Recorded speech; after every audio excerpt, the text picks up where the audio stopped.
All right, cool. Welcome to another edition of the Social Proof Podcast. We interview winners, people that are winning. They have social proof, okay? It's not just theory, not just people who can talk a good game, but somebody that actually did something, okay? So I'm excited actually to have this guest today, man. My brother. Do you know at one time we was neck and neck at 40,000 followers? I remember. We was like neck and neck. And I'm like, ooh, I'm gonna get to 42 before you. And now you're at how many? Like two something. I got 80. I'm at 80 something. I'm doing better than I was, but I've been able to watch this young man, this gentleman, this boss grow just exponentially in a short time window, right? But we'll get into like kind of all the groundwork you did before. But Nehemiah Davis, what's up, Hey, bro? Thank you. I'm super excited to be on the Social Proof Podcast, bro, and just ready to share whatever game I could share. It's an honor, man. Just because you're just an international person. You feel me? Like, yo, you're really before you, I've never met anybody that traveled more than you.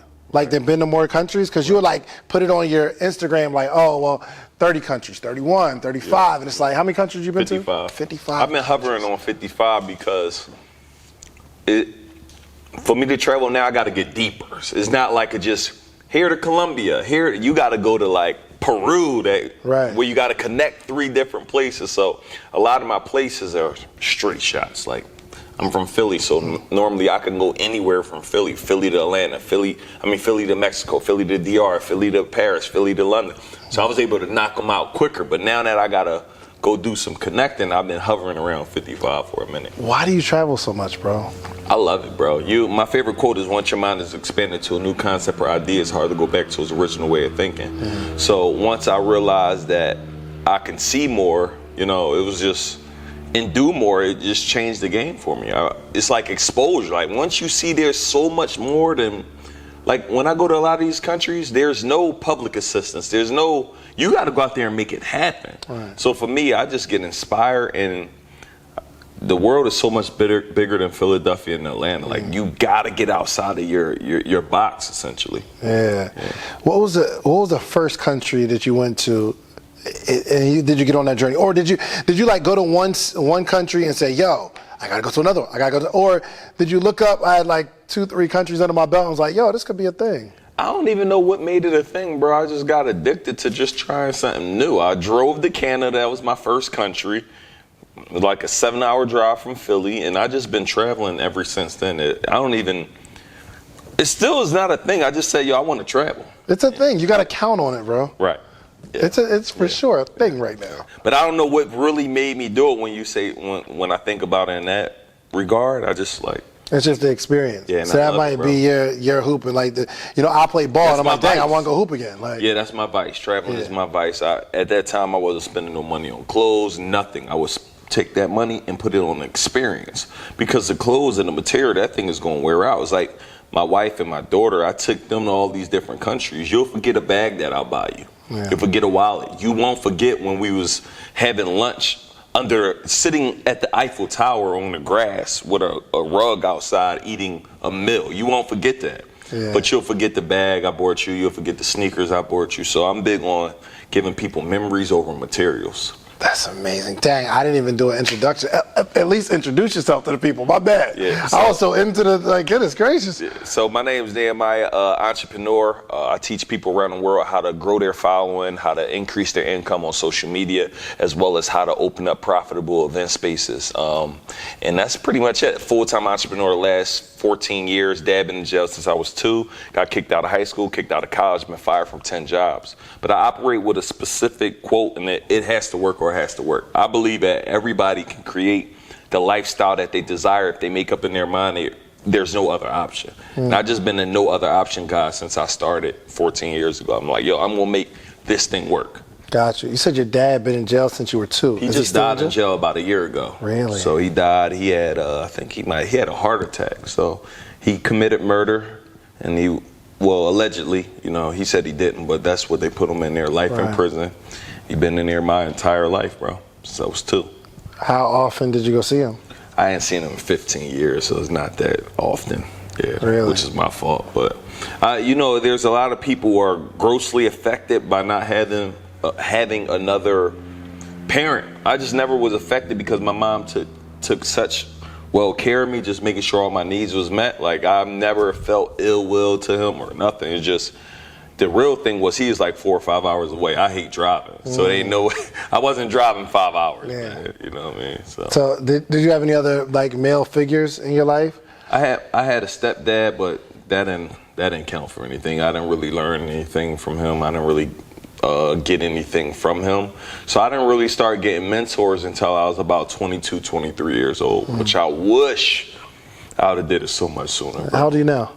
33. 33. Gotcha. I'll be forgetting. Like 33, 32. Yeah. So in this childhood, and I'm asking these questions not for your dad or the male influence in your life, but when I met you, you were heavily into philanthropy. Yeah, I mean, like really putting on for your city, giving back to the kids, and like that major focus. Yeah. Like, yo, I just want to do what I can for the community. So how did you develop that? My mom. So we had our first business, which was a fruit truck. We used to sell fresh fruits and vegetables on the side of the road. It's funny because I went in my grandma's house where I was born, where I was raised, and got my book. And I used to keep a fruit log of how much I made every day. But my mom would say, son, we're making money now. We need to begin to give back. Mind you, as I just looked in the book, my best day profit-wise was probably like $30, $40, bro. And I worked this business for a year. I literally got the book. How old and were it you? says probably like 21, 20. Yeah, 21. And your best day was $30, $40? Yeah, $30, $40. Profit. Meaning I would be out there all day long. I would wake up at 4 or 5 in the morning, go get the fruit from the fruit place. I would come back, bag it up, and set it up and be out there from anywhere from 10 a.m. to 7 every day. Some days I made 100, some days I made 150. But most times, don't forget, I had to buy the fruit. So I would buy $80 worth of fruit, make 95. I would buy $100 worth of fruit, make 110. So I wasn't really making any money. But my mom was like, yo, you're making money, we need to get back. I'm like, what do you suppose that we do? She said we should start feeding the homeless. With the $30 that you got, who's gonna feed you? Like, yeah. So it's funny, and I'll talk about the homeless thing, but for a year straight, bro, I couldn't eat on that truck because I would try to offer superior service to everyone who came to my truck because the only thing I could eat every day was $1 rice and gravy. So I couldn't eat the fruit because Biggie thing, don't get high off your own supply. If I eat the fruit, I'm eating the profit. I needed every little dollar at that time. So what I would do is I would just offer superior service, and when they tip me, I'll go get me rice and gravy. And mind you, I still live with my grandma, so I knew that it would be dinner when I got home. Right. So I just had to be able to at least get the rice and gravy money. Right. Because I wasn't really making no $10 of profit, 20, 30, 40, 50 on my best day. But my mom said we're making money, and I was like, oh, I guess we are making money. But I wasn't calculating the actual profit. It really made me think about it when I looked at my book. Was anybody looking at the profit? No, I don't think nobody was. I didn't have no mentor, bro. I was just out here. And your mom, obviously, she probably didn't have a mentor either, right? Of course not. And both of y'all was running it together? No, I was running it by myself. Oh, you was running by yourself. Gotcha. But I'm saying, she was like, yo, you doing your thing? We wasn't doing our thing. But we always kept in my mind that we're doing our thing. So we just started feeding the homeless. She went out there one Monday, her and my sisters without me. And for $50, we fed like 60, 70 people. I'm like, yo, that's all it take to feed that amount of people? Y'all came back too quick. Let me try it again with y'all next week. We did it, myself, and we did it for the next 8, 9 years straight. And over that next 8, 9 years, we started incorporating other things, taking kids skiing. I understand African-American kids, bro, we're not exposed to many things. So my mom used to take me skiing because she said, I want to be able to have you do things that other kids do who are more well off. So we would take hundreds of kids, about 100 people skiing, fully paid for, so they don't have to pay for it. If you ask, you been skiing before? You know what I mean? So if you ask 10 African Americans, have you been skiing?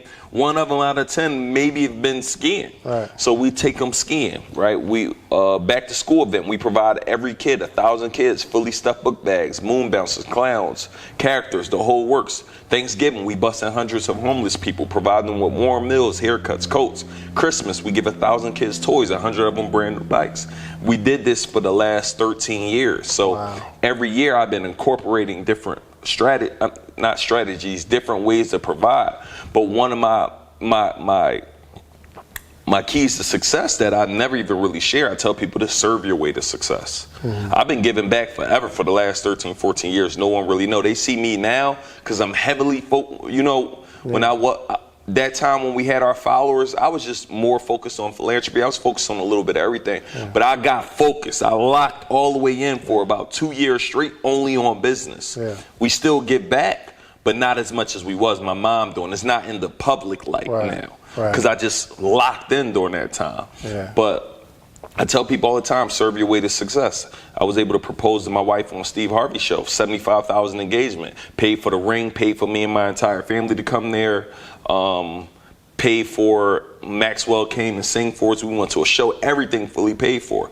It's because someone saw me, Patrice Washington, I think you know her, I'm not sure, Patrice Washington. She said, you never know who got the power to bless you. She got me on that show because she said, yo, I've been following you. I've been seeing all the work you've been doing.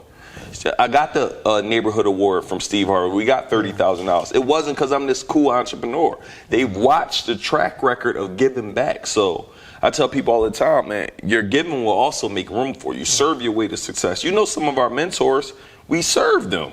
E.T. I remember when I first booked him, prior to me booking him for a year straight, I was just following that man, me and Jasmine, just taking pictures. I wasn't even a picture taker. Serve my way into that relationship. And that's what I do with a lot of people. And that's oftentimes overlooked because most people miss out on opportunities if a paycheck isn't tied to them. So they sleeping. I go get the opportunities that the paycheck ain't tied to it because I know what the future could. And here's what's dope about you too. Like you can see, follow you on social media, you are super focused on business, lifestyle, the things that life can afford. But nobody can ever say that you didn't serve for 13 years. Nobody can take that from you. No, you're not. You feel me? So you get you truly get a pass to do all the flamboyant stuff, to buy the road. You get a pass because you've done it and still doing it, right? Tell me the story on Spurgo. Because I remember when you first kind of like started like rocking with him, and now the kid's running a 7-figure business. 7-figure business. He make $100 grand a month, bro. Every month. He hit me up like, yo, bro. He hit me up. How did y'all connect? Spurgo, him and his mother, we were at something called a Doom Day. This was years ago, and they just saw me there. And how long ago you think? Probably 4 or 5 years ago, probably, I would say that they saw me there. I just said hey to the kid, whatever. January 2018, he messaged me, and I always hold on to the DM, like, hey, Mr. Neo, or I don't even think it was Mr. Neo at the time, but hey, Neo, whatever it was. I got this money for my birthday. I want to start my own T-shirt brand. Like, cool, man, I'm going to help you out. So I gave him my T-shirt program. He still owed me $100 for that. I said, I'm going to charge you $100 for that. And he just took the information and ran with it. About 2 months after that, I launched my 7-week program for youth, where I mentored 10 kids for 7 weeks straight. I taught them everything from affirmations to mindset to marketing. I mean, he's almost a splitting image of me now, for the most part. And I taught him all of these things in 7 weeks. And then from there on, I just started taking him places with me. I took him to his first conference in LA. I took him to Puerto Rico. I took him to St. John. I took him to Hawaii. So really expand his viewpoint on what's possible. And ever since then, that man been rolling. He got his own store now. He got a headquarters. He's making $100 grand a month minimum. And he's 14. He's fearless. He's relentless. Like he will not stop. And it's only been 2 years. So all this happened in that short span of 2 years of being locked in. He retired his mom. But again, I say all this to say, it's easier for people to accomplish these things when they got an example. He didn't know retiring your mom was a thing. He saw that I retired my mom. Oh, it's the thing.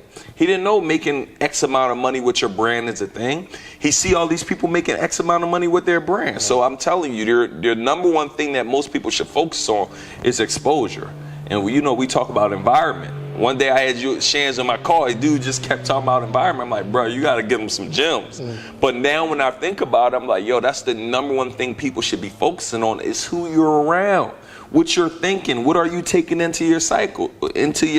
I tell people all the time, you got to do an audit on yourself. Who are you talking to daily? Who are you texting daily? What are you watching? What are you reading? all of these things are going to be in direct correlation to the person you become, whether you become successful or not. Yeah. It's going to be based on what you do daily. 100%. I think like maybe that week of the call when we did it, something hit me. I don't know if it was a conversation or something I was watching, and I said, yo, I got it. I figured it out. Yeah. If you stay around it long enough, you become it, period.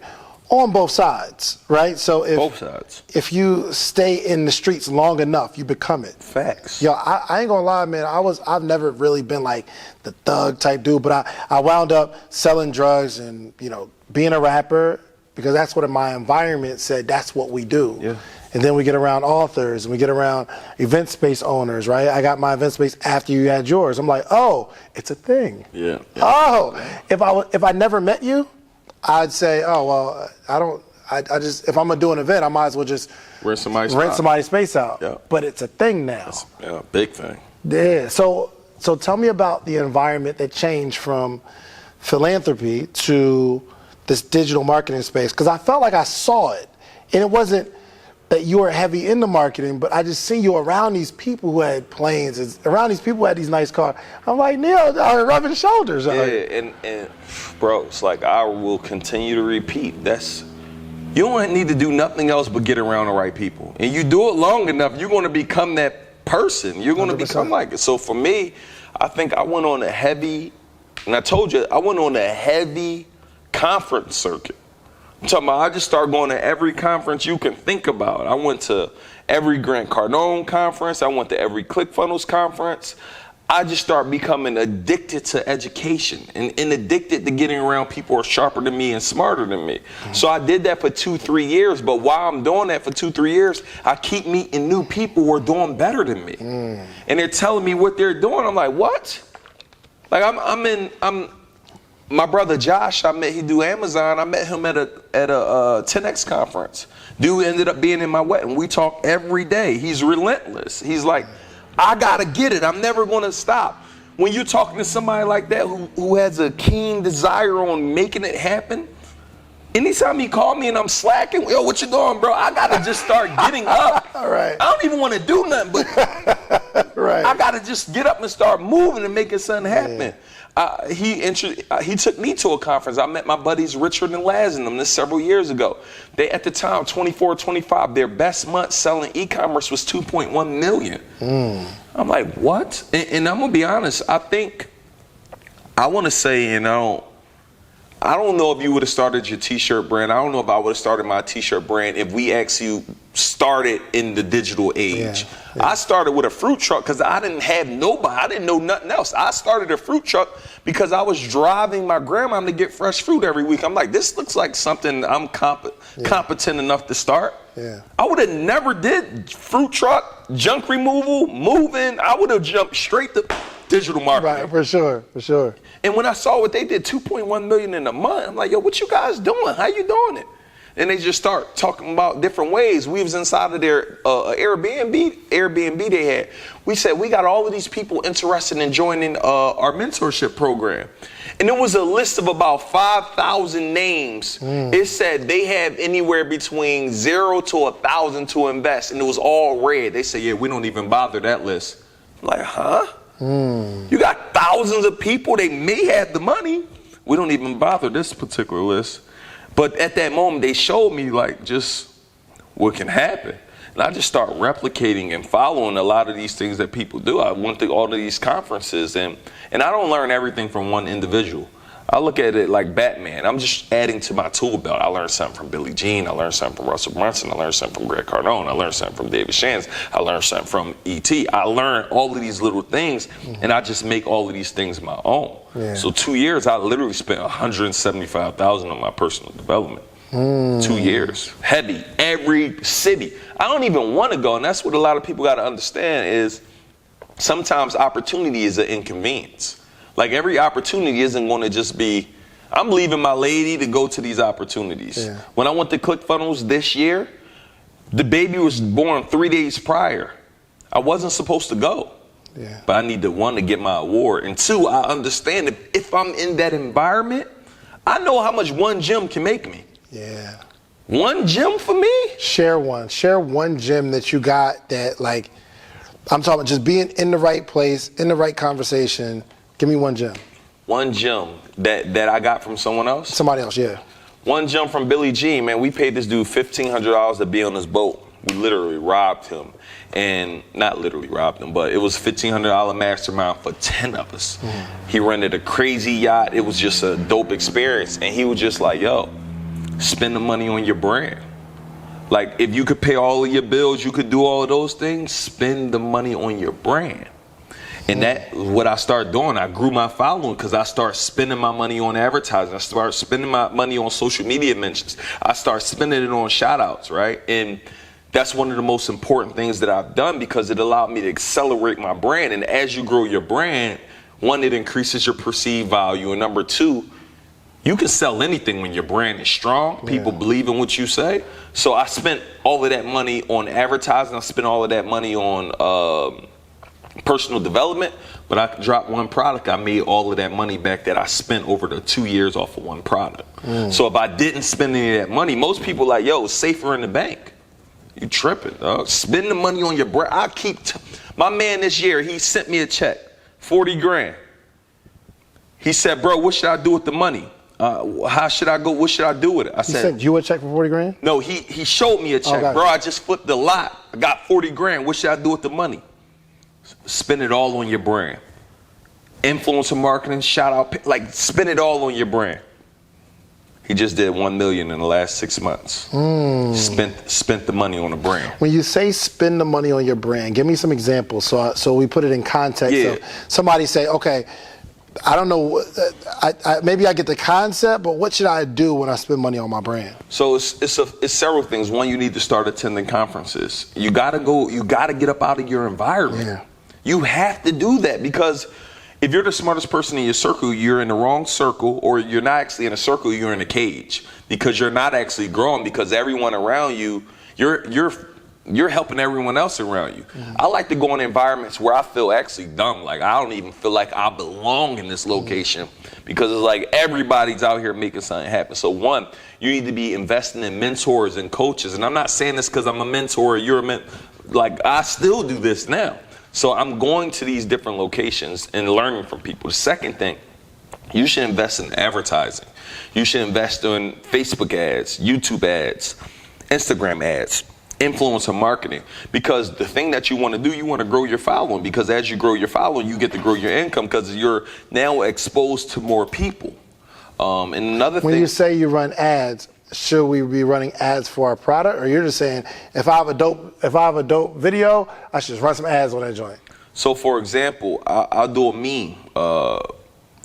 Man gets kicked out of high school, college, fired from 10 jobs. Now his business is run on autopilot. That's just one, for example. I'm going to take that one image, make Real quick, it a meme. I'm sorry, before you go, do those still work though? Because it seems like a lot of people are doing them now. Yeah, they still work. Okay. They may don't have as big of an effect, but it's going to work better than the person who's not doing it. You know what I'm saying? 100% is going to do that. I love it. So it still works. Like right now, I'm about to blow. Like we gonna say it on the video. I don't know how many followers Trey is at. 50. Give me like 2 months. He'll be at like 100 plus. What I'm about to do with memes and just different marketing strategies. But what I do 2 ways. I run it just to get followers because those stories are shareable, right? It's content. You want to create shareable content. So if I'm doing a meme, a 14-year-old entrepreneur grows a 7-figure brand less than 2 years, you want to go click on this page. You want to know who he is, what he's doing. You're going to follow him and tap in.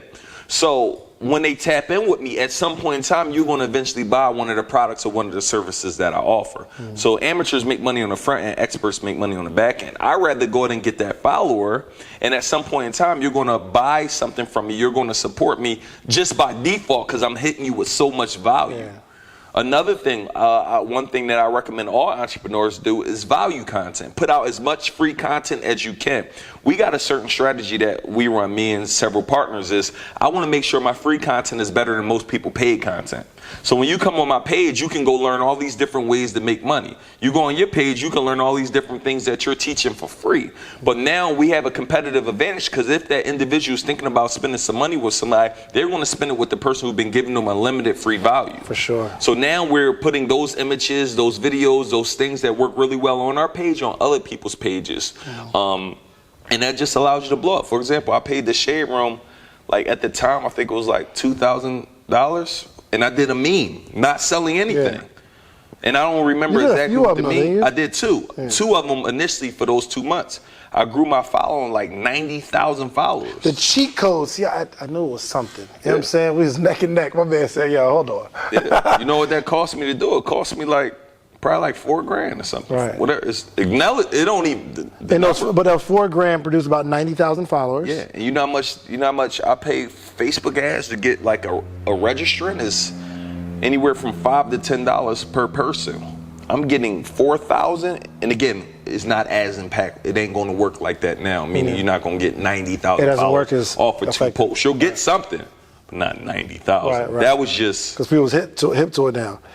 So was there like so I guess maybe there was a window that we missed where it's very effective, which makes me think something else is going to there's going to be a new way of doing things, right? That's going to have an expiration date, right? Just like the memes or the Facebook. I mean, it probably still works in terms of Shade Room. Yeah. What do you think that next thing is? Have you thought about it? I'm trying to figure. I actually haven't thought. I got to really sit here and think about. Because it seems like we missed the window. Not missed the window. The stuff still works. Bro, is value content, bro. Yeah. That value content for us, bro. Just putting out. I'll come in here right now. I'll go film 100 videos, all 1 minute to 3 minute clips, and I'll drop 3 on my page a week. And at some point in time, that person, they want to sign up for something you got. They want to buy your ebook. They want to buy your program. They want to get into your community because you've been giving them so much value for free. In most places online, you can't go anywhere for free because everyone's trying to sell you something. Yeah.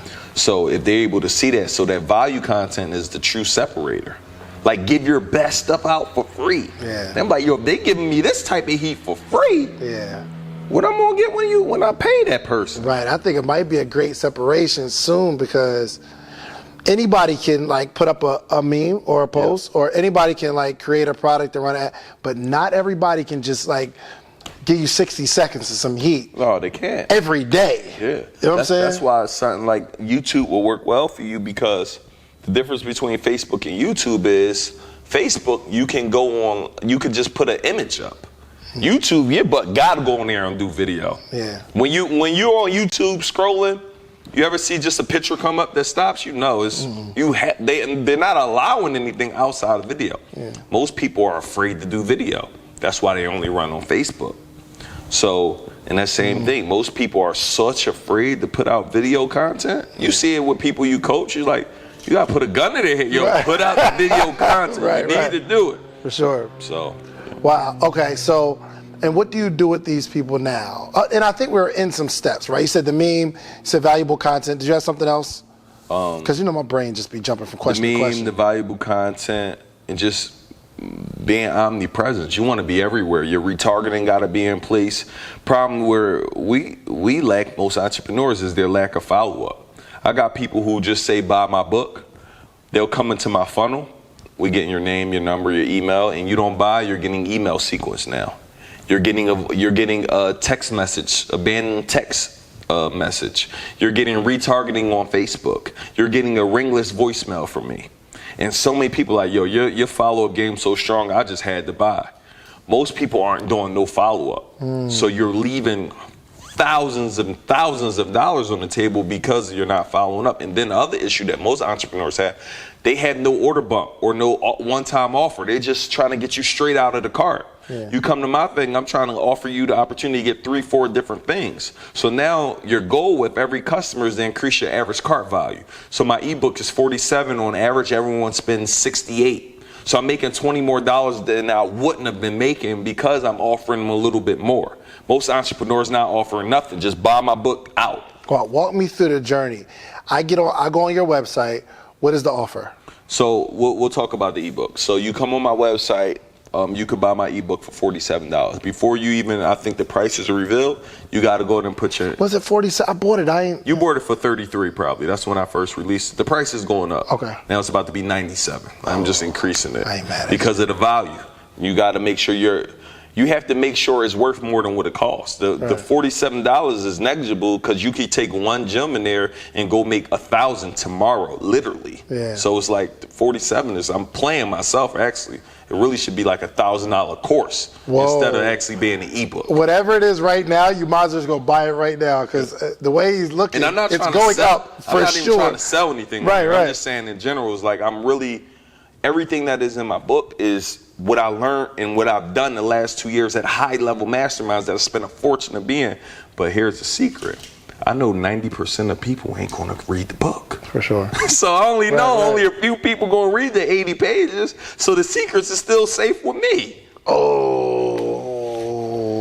You know 7% of all people who buy courses actually complete them? 7%. 7%. 7%.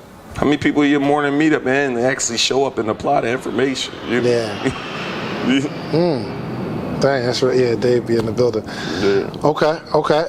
So, out of your... You were saying walk you through. Yes, walk me through the process, yeah. So, we get on there, $47 to buy the book. Yeah. So, you could buy Before we get there, how do we get them there? How do we get them to the website? Yeah, so you get them to your website two ways. One, influencer marketing, or two, you need to be posting. One of my... Come on, yo. First of all, Marcus came on here and gave me everything he got. So one of my secret strategies that makes me $1,000 every night is I post 3 to 4 posts overnight. It's like an infomercial. So overnight, from 12 o'clock to 6, people are trying to figure out how to get out of my situation. And a lot of people are up stressing, right? They're trying to figure out, like, how do I get out of my situation? How do I get better? Like I just want to be better. So what happens overnight, we're posting 12 o'clock, 1 o'clock, 2 o'clock. We're almost posting every hour on the hour, all talking about whether it's the ebook or different products that we offer. By the time we wake up, my team, they archive it. So it's like it was never there. But this is your infomercial. Do you think they wouldn't be running infomercials still to this day if they didn't work overnight? Wow. They've been running infomercials since we've been kids. They're still running them. Why? Someone's up, it means someone is buying. So every night I wake up with $1,000 in my account every day, minimum $750 every day from the overnight posts. What? And wake up, archive it back to go look at my grid now, look clean and regular. Tonight, 12 to 6, boom.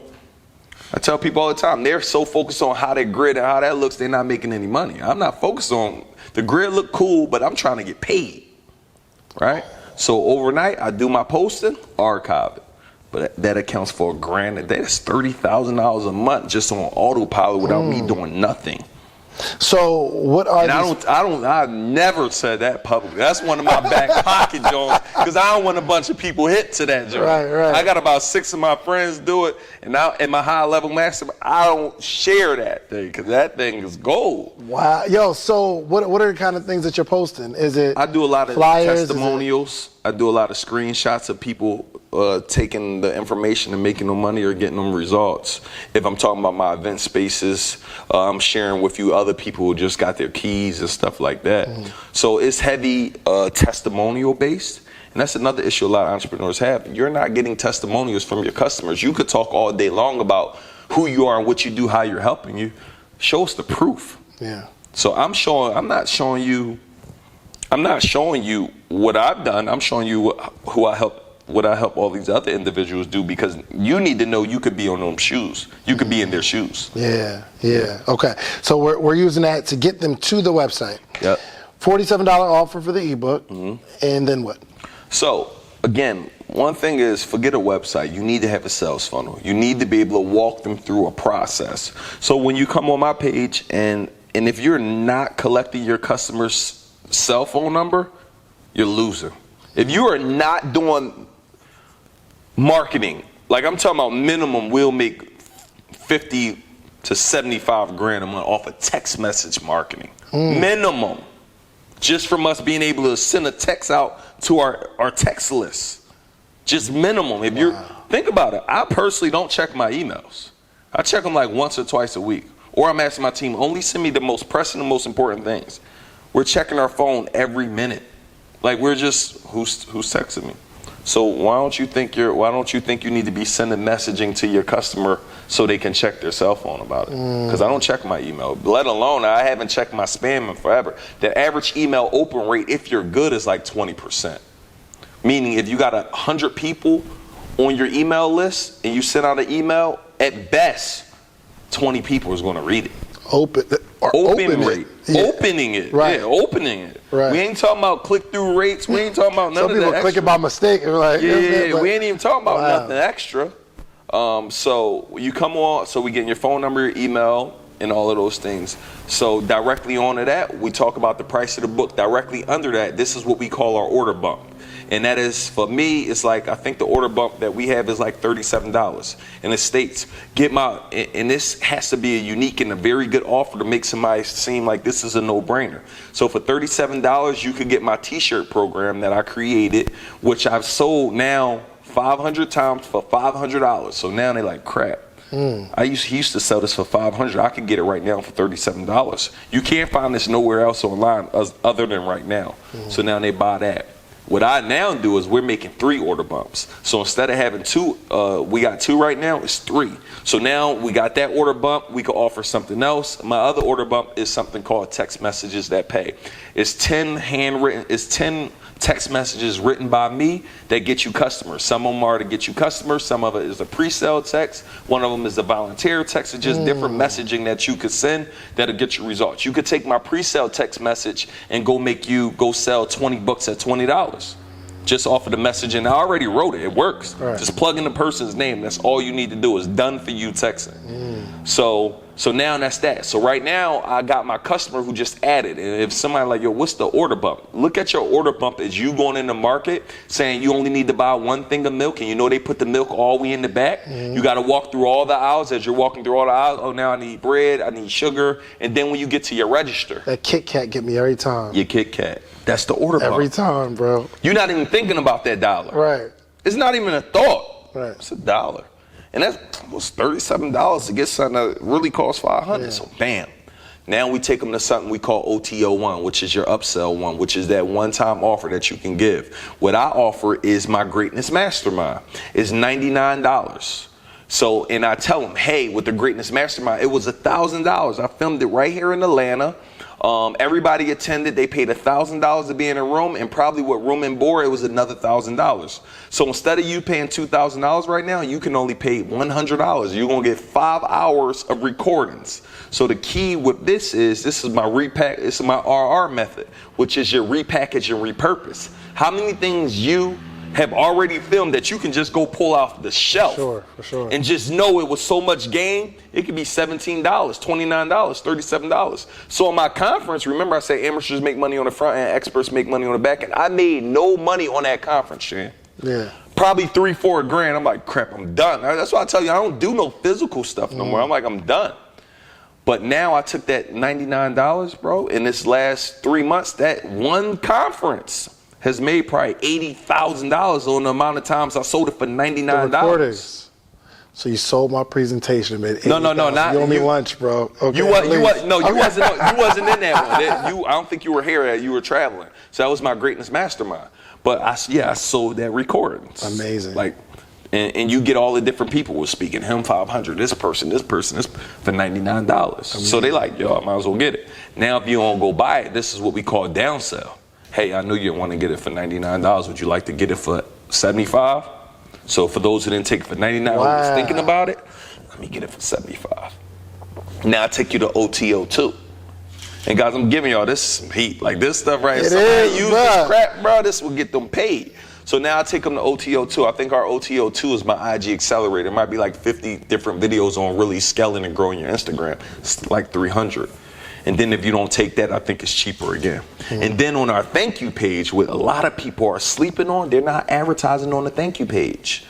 When people come to your thank you page, they're excited. You just gave them a product. Thank you page is after they bought it. They bought everything. The joint says, thank you, I appreciate it, it's on the way or something like that. Yep, and my thank you page, thank you so much. Also, For today, I want to allow you to join my online community, Circle of Greatness Academy. Only 99 cents for your first week, then X amount a month.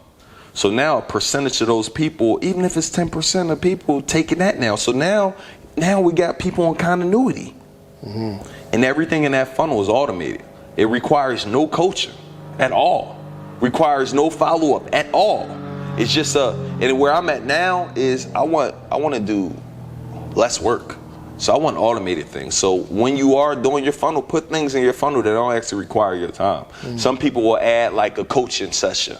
Now you back to handcuff because you got to go do the work. So I offer things that I already have done. Right. Greatness Mastermind, IG Accelerator, these different things. Now I don't have to do them again.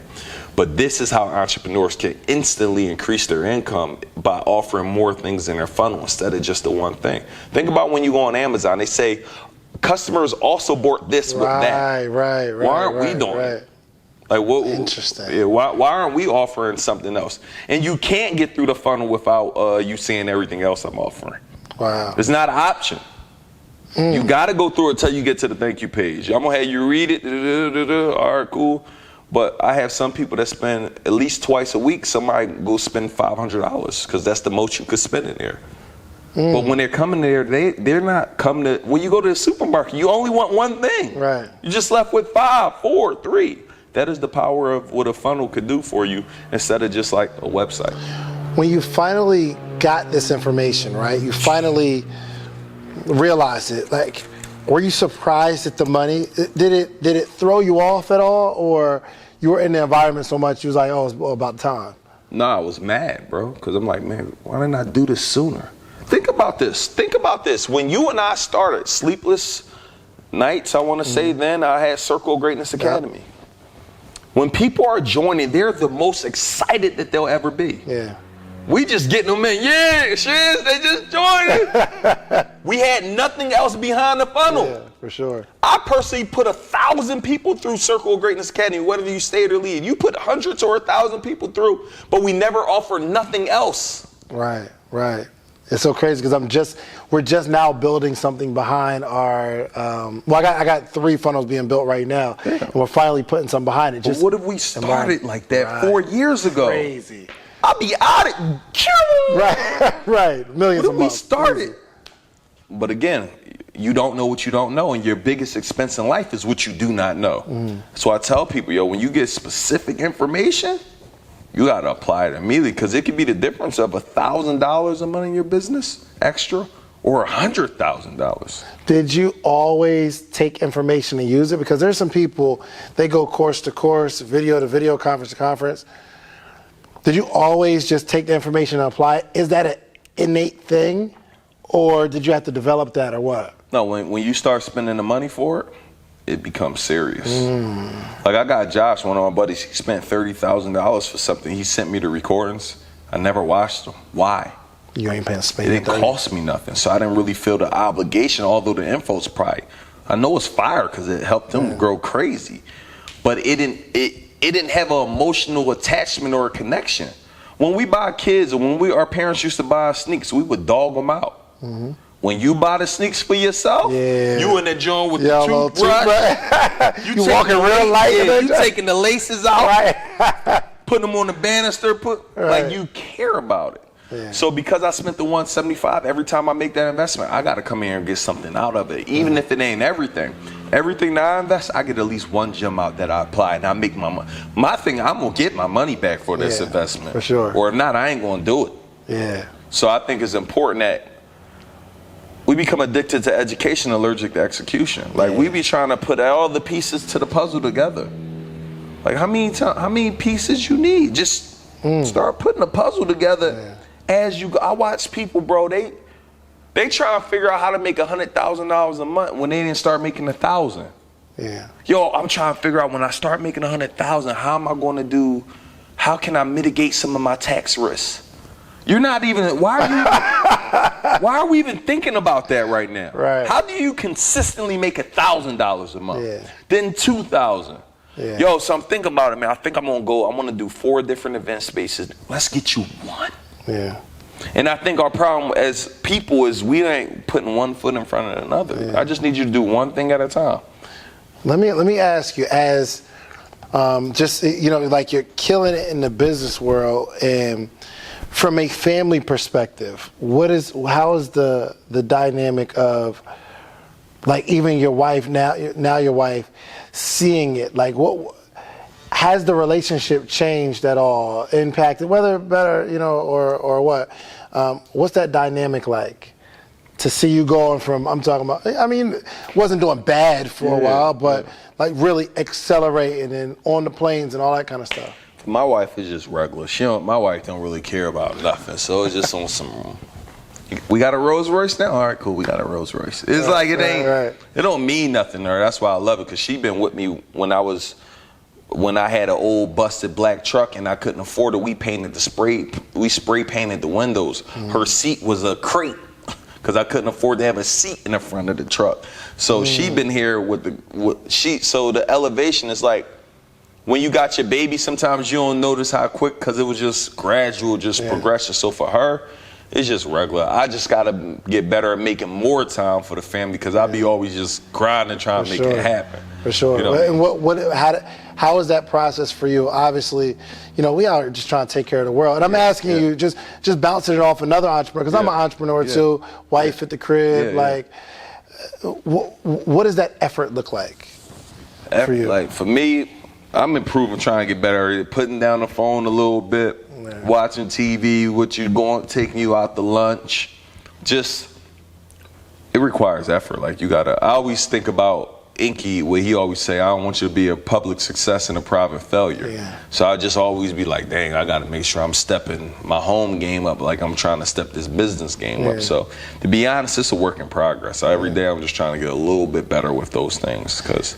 And with the baby, did it make you want to go grind more and like put your foot more on the gas, or did it make you want to like, I can't focus on this right now? Yeah, I heard a lot of people say, it'll make you want to grind more, but I was already grinding. I was locked in a little bit before the baby came. So you need to slow down. I was already grinding. So for me, I ain't really grinding harder, but it's making me make sure I put things in position so she's good.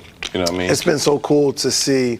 It's not even, most times now, I don't just see you on the plane now. Right, yeah. You know what I'm saying? I'm seeing the fan with it. So that's why I wanted to ask the question, because I see it's you're growing, saying, yo, just be a part of this experience with me. So that's awesome.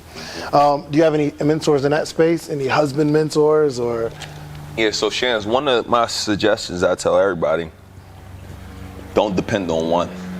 I don't have one mentor. I got at least a dozen of them in every different area. I got the husband mentors. I got the business mentors. I got the health mentors. I got the digital marketing mentors. I got the recurring revenue mentor. Because I can tap in with each of those individuals and learn or get a different piece of information. So the husband mentors, and even some of my peers who I know they're better than me as a husband, I learn from them. You know what I mean? Like my brother Matt Farini, like he's great at that. Bro, tell me what I need to do. I know this ain't my field. So I'm learning as many things as I can from them. I call my other mentor, we talk every day, and I ask him different things. He's been married 25 years. He know a little bit about marriage. What should I be doing? What shouldn't I be doing? How can I improve? So I'm just big on mentorship, period, bro. I think it's, I wouldn't went to college if I knew about mentorship, bro. It was so crazy. It was me, and I remember this night. So me and CJ, we got this friend, his name is DJ Infamous. So he DJs major clubs in Atlanta. And I think we went to the club for a little bit. And again, it's me, CJ, imagine us in the club, right? And if it's DJ. And we're coming back from the club that night, and I'm in the front seat, CJ's in the back, and he said something to Infamous. He was like, yo, by the way, I wanted to tell you, I'm proud of you with that situation with wifey or whatever. And then Inf said something like, yeah, man, I'm trying to improve. And that was like one of the first introductions to CJ, like, yo, it wasn't just he's this guru in business. He was coaching him on some, I don't even know what the situation was, but I said, yo, I need somebody in that back seat that can see when I'm bugging in that particular space and say, yo, this is what you need to do. Okay, how you checking on that? Okay, like I'm sure you got some people like, yo, how's your funnel running? How's your? And some people like, yo, okay, how's everything with the wifey? Okay, you know, you going home, right? All right, cool. Yeah, that's dope, man. Oh, and I wanted to ask you this too, because obviously we're in COVID-19 pandemic vibes, and it seems like you would have to move away from the Eventspace course. Right. However, you're still promoting it, and there's still people wanting to get their Eventspace. So I guess tell me how you manage that, because it's like the elephant in the room. You know what people are thinking when you run the ad, right? So how do you handle that? One thing I do is when it comes to advertising, I don't read any of the comments. It's very rare that I read them because, and that's for anybody, when you start running on pages, don't read the comments. There's always going to be somebody negative. You just got people that got a lot of self-hate. Yeah, that's what they do. Yeah, they don't even think it's possible. No matter how positive the message is, bro, somebody going to cook you. Whether it's, no matter what. Bro. Right. So for me, our event space has been doing very well. I spoke to you. You said you've been being well. So I'm only could teach somebody facts. I'm like, yo, this thing is popping. I've only been teaching people how to get spaces anywhere from 50 to 100 people anyway.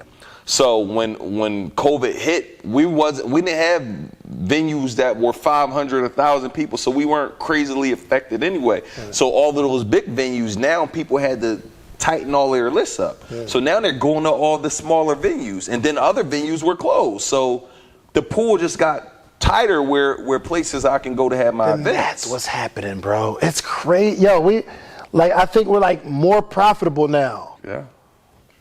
I didn't even realize that a lot of people are going to be scared and say, yo, I'm not doing an event space no more. Yeah. Because our event space has been more profitable. And then another thing is what people don't understand, this is a buyer market right now. In the commercial industry, a lot of the locations are closing down, not just event spaces in general. People don't know you could come in here, turn this into an event space and start getting busy. They will walk in here like, it's too big. I don't know what I could do in here. People had no clue event spaces even exist. So guess what happens? This place stays vacant for the next couple years because everybody who walks through here like, I don't know what I could do with the space. So because that is happening now, landlords are like, man, come on in here. Like, let me work with you now. First month, last month security, free. For sure. 3 months of rent, free. Right. Help you with upgrades, free. Because they just need to get something in there to stop the bleeding. So a lot of my mentees are now getting their spaces a lot cheaper than they would get them at a much quicker rate. And now they have more negotiating buyer power because, yo, if I don't rent this space, no one's opening it up for a restaurant. No one's opening it up for that. At one point in time, my dream or goal was to own strip malls. Now I'm not as excited to own strip malls because if a COVID happens again, all the places in the strip mall aren't need-based businesses. Some of them are clothing stores, which a lot of clothing stores are still closed down. Some of them are boutiques. Certain things just suffered during their pandemic and haven't recovered. So for me, the event space has been really well from the aspect of our own as well as teaching as well. People are still, they're getting it done and they see like, oh crap, it works. And for the most part, people is, if you could get an individual another $1,000 to $2,000 a month, it could change their world. They're getting $5,000 to $10,000 to $15,000 in a given month, more money they've ever made on their job. Who's making $700 to $1,000 for 4 hours in the event time? Bro, I had my last job. I made $1,500 a month. I worked 40 hours a week, and we never calculate when you're calculating your hours. An hour to work, hour coming home from work, an hour preparing for work. I worked 55 hours a week, 220 hours a month. I really only made $6 an hour if you truly do the real numbers. I just got to do 2 events to replace my entire job income. You ain't got to tell me, but twice that. You know what I'm saying? It was so crazy.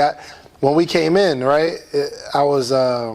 walked in, I'm trying to set up the camera and stuff like that, and Dave was telling me, he's like, yo, some people, I was like, who was that? He's like, yo, they out here trying to look at, your event space or whatever. And I'm thinking like, they don't got no appointment, because we do appointment for the viewings. They was just outside waiting. They just pulled up like, yo, I'm looking to do this event on the 15th. Like, yo, I love it. Let's go. I'm like, then here's the thing. I think I got a little, I got annoyed. You feel me? Like, yo, you really interrupted what I'm trying to do here. But then I had to realize, yo, they're literally like knocking down the door to do an event at my space. It's crazy. So I had to humble myself. Bro, But, it's that's funny. I awesome. got a text just early, like, please send me the contract. I'm trying to book the repass. And I don't know if you do repasses, but those are like when people pass away and they're trying to have gatherings with those things have been, not promoting death, but I'm saying those things have just been crazy lately. Every week we're doing 2 or 3 of them. Oh, wow. You know what I'm saying? And prior to COVID, remember, people were passing away. It was no funerals. Yeah. So it's just like now that people, they want to give their people a proper going away party. Wow. So it's been something that's really been booming for us. That's awesome, man. Yeah. That's awesome. And you just recently moved to Atlanta. Yeah. How challenging Nobody is it? knows that yet, so he just spilled the beans. I've been staying low for a while. You know? Yeah, I'm in Atlanta and Philly, but in Atlanta, yeah. So has it been a challenge? Well, I guess it don't really make a difference because you ain't never home anyway. Right, yeah. Like, how do you get people to run it? Bro, I haven't ran the spot, bro, in the last 2 years anyway. So I got a team of VAs. They handle everything online on the back end. And I have my mom, she manages it. And then we got one team member that helps do all the different events. So I've been out of the management process. I learned about automating, bro. And my automate process is this.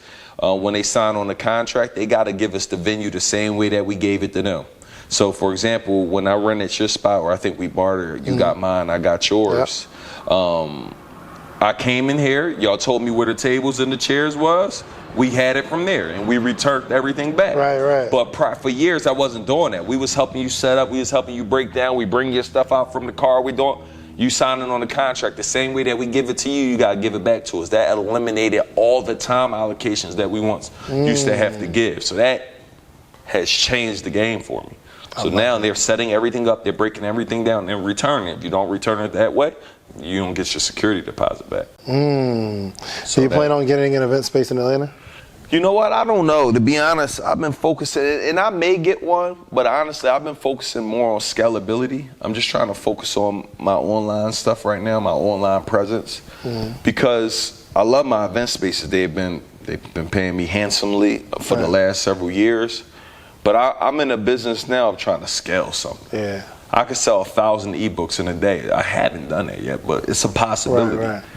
With my spaces, I only could book 1 or 2 events in a day. It's not scalable. So I'm looking at scalable opportunities right now because it gives me the opportunity to increase my income. So event space is a good place for an entrepreneur. They try like really get in the game. They've got a little time on their hands. Yeah. They don't understand the kind of like the whole funnel system and all that. But it's something fun, cool, make a good income. I think having one source of income is too close to none.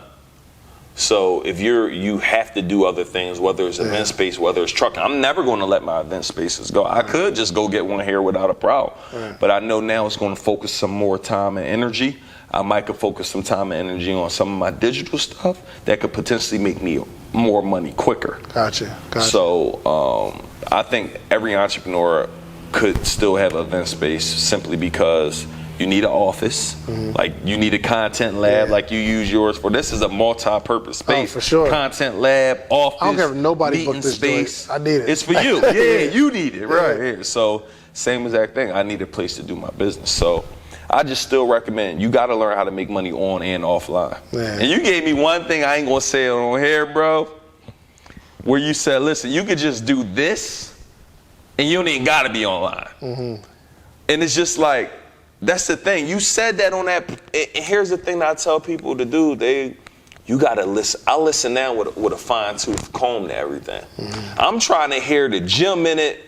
Even if he think or she think they didn't say a gym, what is the gym in what this individual just said? What is it? So for you, and I could say it, it's up to you. What was all right, but anyway. Go ahead, you can tell. So David was talking on a video, and he was just saying like, all these entrepreneurs focusing on growing their business online. Like, listen, I'm gonna be honest, I'm about to focus on not being online. I'm coming out with a curriculum. I'm gonna sell that to the different schools. Boom, boom, boom, boom, boom, done. I said, what? Coming out with a curriculum? I said, say no more. I took exactly what you said that day, and I developed 3 different curriculums. 3rd through 5th grade, 6th through 8th grade, 9th through 12th grade. I don't got to sell it direct to consumer. I'm going straight to schools. You find that key holder. I'm licensing it to the schools for $5,000 a year, minimum 5 years licensing agreement.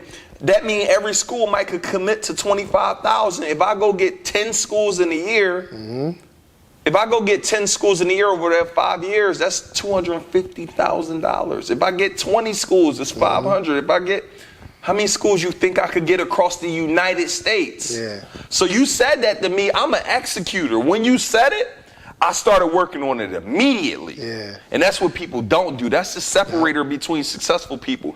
They execute. I done start figuring out every piece of the puzzle. What's step 1 in doing this? Yeah. I got on a consultation call with somebody. What's step 2? All right, do this. What's step 3? One foot at another. Now my stuff is complete. Yeah, yeah. All off of you. I would not have done it. Yeah. I wouldn't even have thought about it. You said it. Say no more. Yeah, my joint is done too, man. And I don't care about never release it. It's done. Yeah, 100%. And I tell people all the time, you really want to write this down. This is a wealth question. What can you create one time that will pay you forever? That's what I'm into now. What can I create once that I never have to create the IG cash book again? I don't have to. I don't got to create the Eventspace course again. I can add to it. I don't got to create all 3 of these new curriculums again. I don't got to create my entrepreneurship flashcards again. Wow. How many funnels do you have? Separate funnels. It's probably about 3, 4. And now I partner with people. Yeah. So I do this for them. Like I got partners that people don't know I have. I got several different partners that I do the exact same thing for them as well. Because entrepreneurs are sleeping on that type of stuff. Yeah. So. And what do you do for fun, man? Like when you're not killing it? Because even now, it seems like your vacations are like content opportunities. Yeah. Every vacation is content. Yeah. Everyone. But for fun, what's your fun thing? Like my joint is Monopoly, bro. I am addicted. I love playing. Yeah, I Monopoly. gotta play you one time. I haven't played that probably since I was a kid. Oh, that's what we Yo, do. you should create your own Monopoly. You should do that though, like your own like board game, bro. I might do one at some point in time. Yeah, we could. All right, man, let's do it. We just need the concept and all of that, but yeah, create. Yo, like here's what's crazy. I have a like cash flow quadrant. I have a card Derek game. Grace ran a crazy bag on his board game and it helped a lot of people. Like, I got a card game that I actually booked a session with my D, and I kind of pay him just for a think tank, and we started doing it, and I think it was around social proof time, so it was like hard for me to like do them both. But yeah, I gotta. Yeah, let's I feel like we can do something, man. Talk about. Yeah. I feel like, yo, here's the thing. I got the idea too already, just off you saying it, bro. I'm telling you that is. It's a one-time creation piece, though. Yeah. That's legacy. Think about Monopoly. Who owns Monopoly, bro? Hasbro. But who The created company. that? Maybe someone might have licensed it to Hasbro and might get crazy. $1 or $5 off every board. I think they sold it for like a couple $100. The creator. That's what I'm saying, bro. Yeah. Cash flow. You know how many copies of Think and Grow Rich has been sold? 100 million. Think and Grow Rich sold 44 million copies of Think and Grow Rich. God forbid he don't pass away, but guess what happens? That thing is going to be around the next 200, 300 years. It's only created one time, and I don't even think he wrote it. So it's just like, think about that concept is crazy to me. Like, one of the things that you're creating might be the next Think and Grow Rich. Yeah. Might be the next Monopoly. So I tell people all the time, you got to go ahead and switch your lens from the consumer lens to the producer lens. Like, how can you create it? Yeah. I couldn't afford the Gucci shirts. That's the only reason why I started my own t-shirt brand. When all of my homies was wearing the $350 Gucci shirts, I only had $350. I took $350 and started a whole brand. Right. Right. I couldn't do what they was doing at that time. I'm like, yeah, let me go in and start the brand. But that one-time creation, I think that's like something every entrepreneur should get into, man. Absolutely. Something. It don't got to be a course, a book, but there's a lot of one-time creations in your industry that could be created. It could be a cookbook for somebody who's a chef. It could be a dating game. I don't know. Just a lot of one-time stuff. So what's your fun, bro? See, we talking about fun. I forgot. It goes straight back to yeah. See, I'm the same way. I forgot the question. Oh yeah. So fun. I like basketball, bro. That has made me laugh. I enjoy playing basketball. So basketball, I might go play today. So basketball, I really enjoy. I just got my car, so I'm in like a car crew. Like we just ride around. It just be like 5 or 10 of us, or 20 or 30, just riding around the city. I get a joy out of that. Those are my 2 current funds.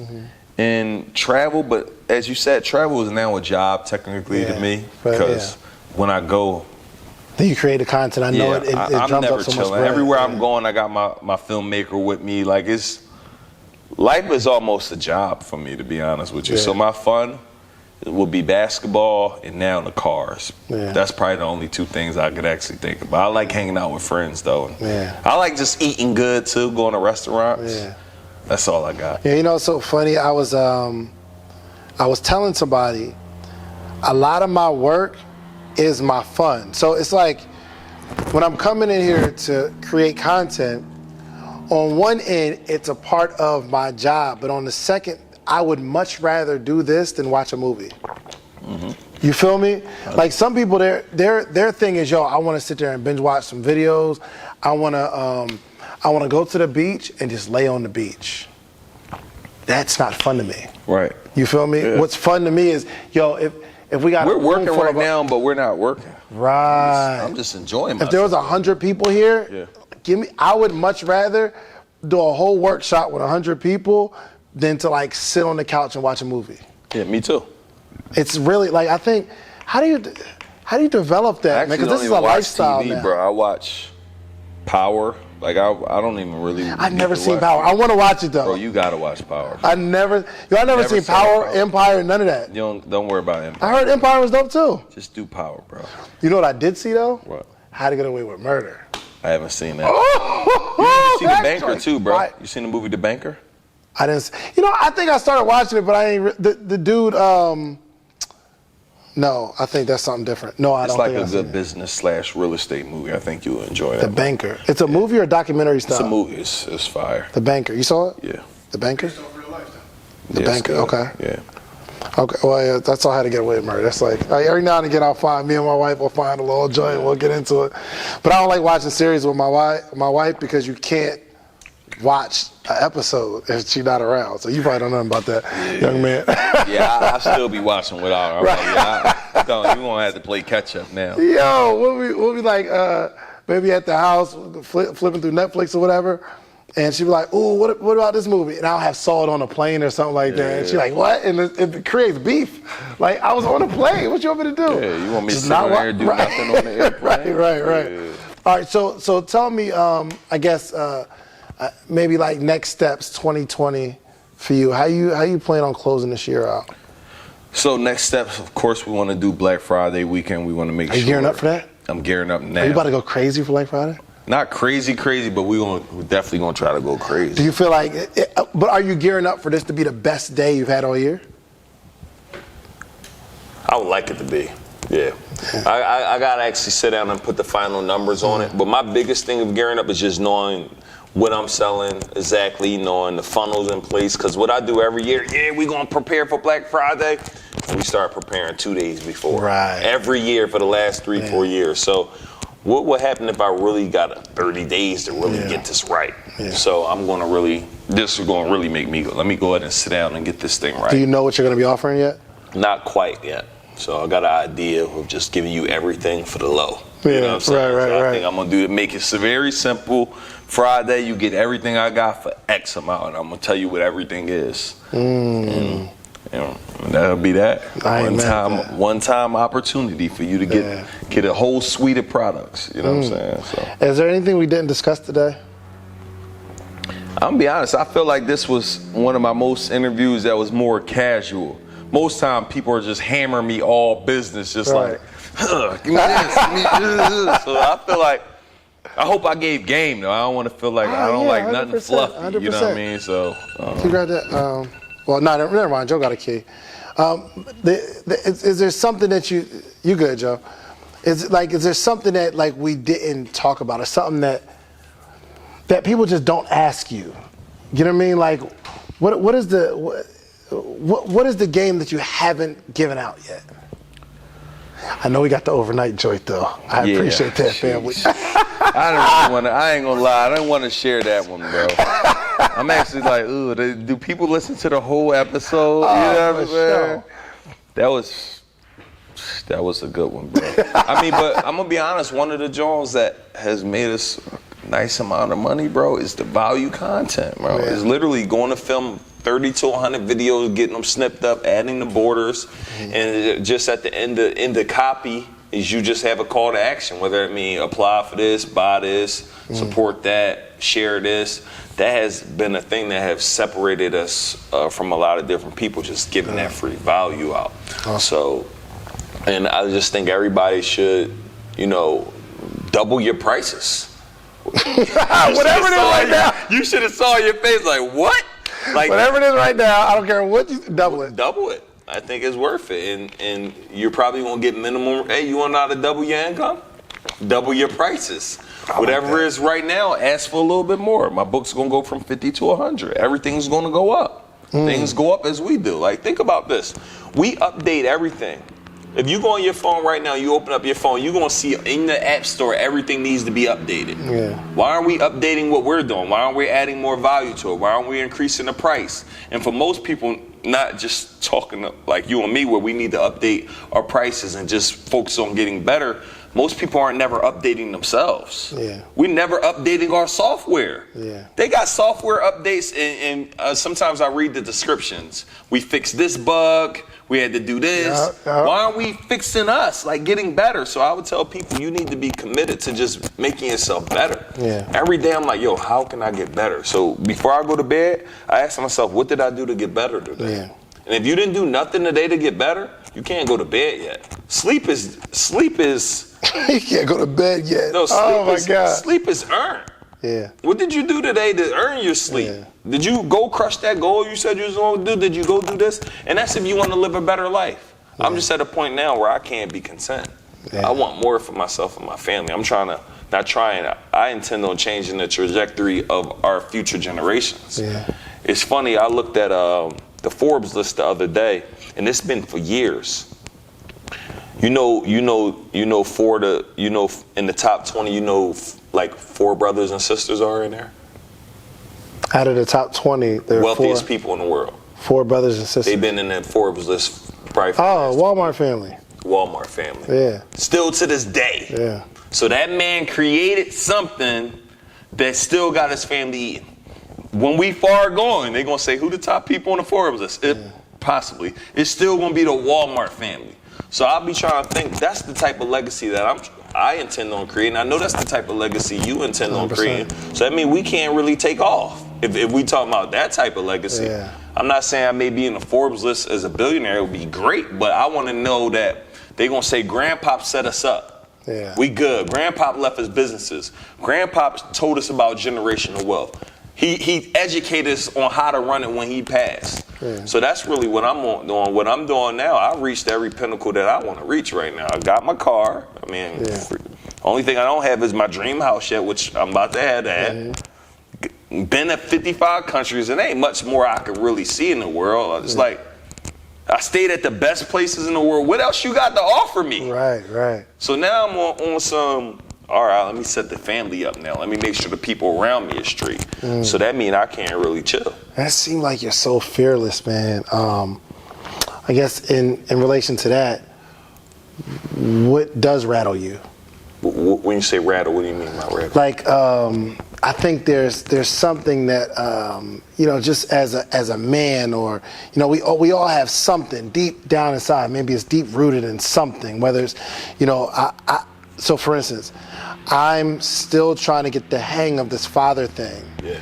And one thing I'm afraid of is that the child that I raise will go astray and it'll be my fault. Will I be so ambitious that I'm not home? Right. And there's something going on in my family that I'm not aware of, and I'm so blinded by where I'm going, I miss it. These are some of the things that go through my head. Right. You know what I mean? Like, is there anything, and this might be a question that you might think about, after this podcast. I would have to think about. I'll be honest, bro. I don't even be deep, bro. I don't got nothing that's deep for me. Sometimes I gotta be thinking a little bit more.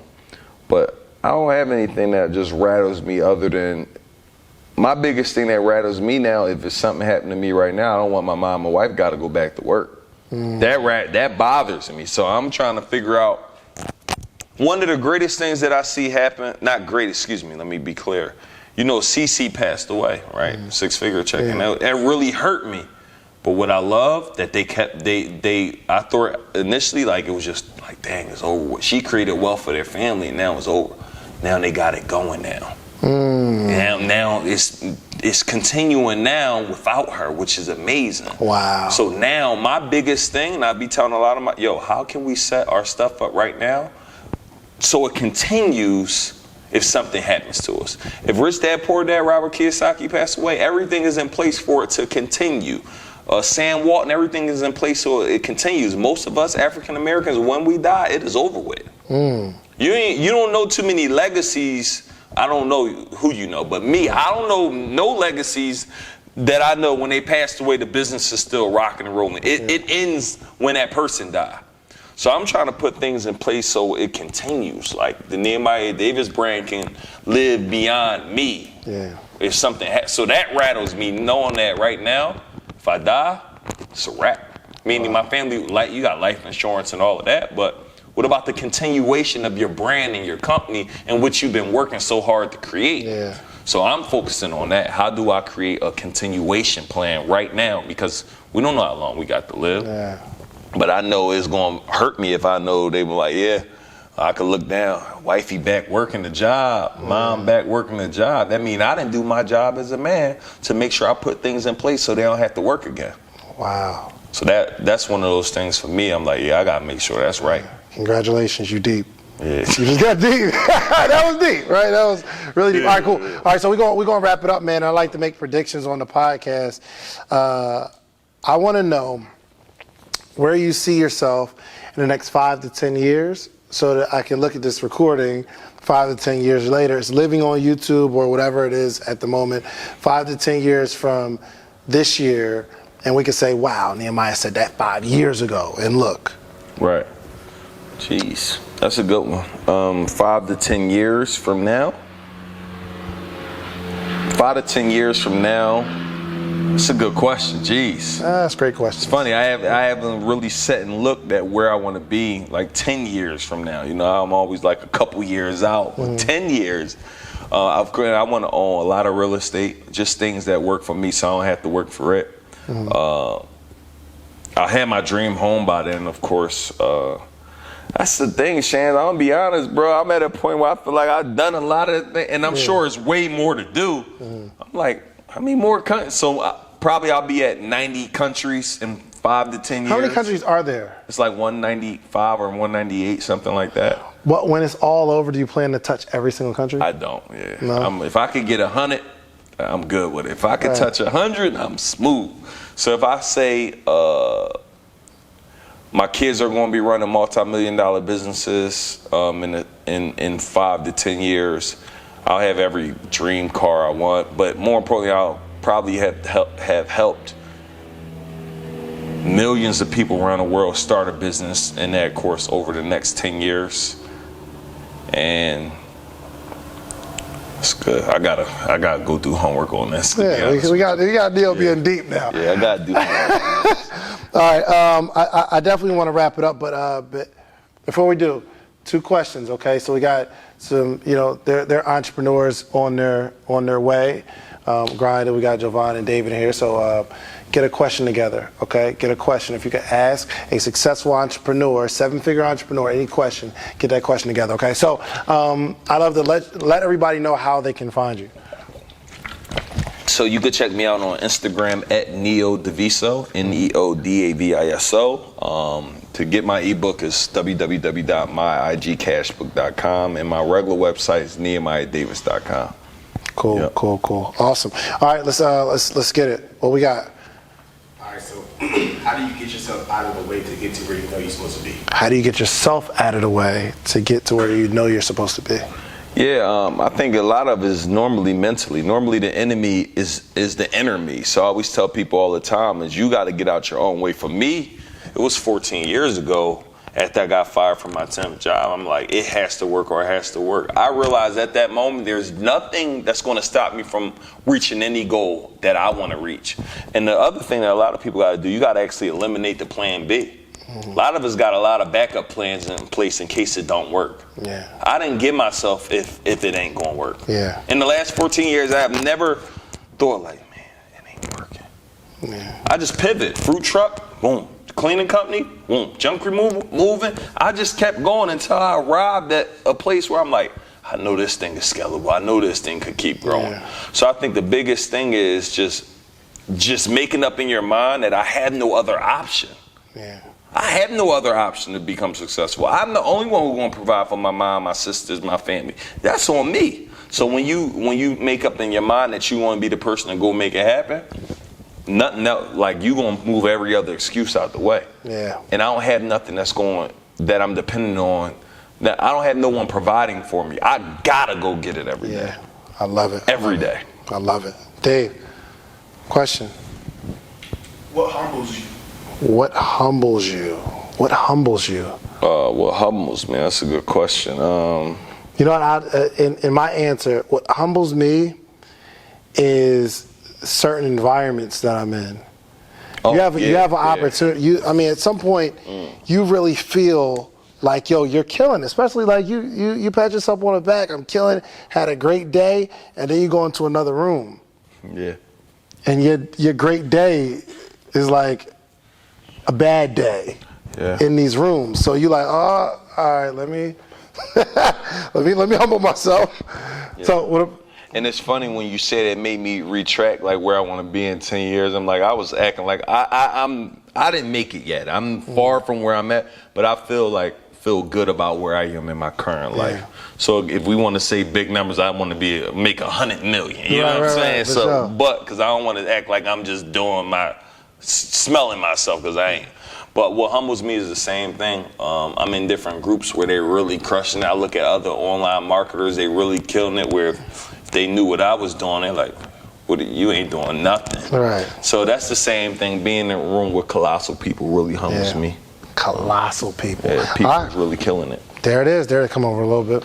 All right, cool. We're about to wrap up. Get something deep together. Last closing words, okay? We gonna be deep today. Yo, make sure y'all share this with somebody, because this podcast is very, very important.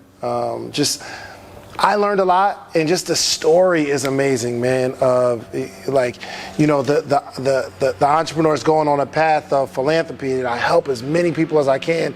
Then I go back to get the bag, and you never know, it probably, you know, you get to a point where it's so big, and then you go back to 13 more years of philanthropy. So I think that's just an amazing story. So make sure y'all follow Mr. Nehemiah Davis, and you can close us out. Yeah. So I would say environment. As Shan said, that he kept saying that. Damn, like, why you keep saying that? Like, the number one thing that has changed my entire world is the people who I surround myself with, the information that I take in, and the things that I do on a daily basis. So I'm just challenging you to do whatever it takes to get around the right people. Get into a mastermind, right? Join different communities, go to different events, like be a student of the game, and just consume as much information as possible on making you become a better individual. And this is going to be the thing that's going to allow you to get to levels that you didn't even know was possible. And challenge your excuses, and never miss an opportunity. Some people only go to opportunities if money is attached to them. Some of your greatest opportunities may come from something that is your biggest inconvenience. So just get in the room, take action on opportunity, and never stop. There it is. Follow my brother. I appreciate you on the show, my brother. Appreciate it. Thank you so much.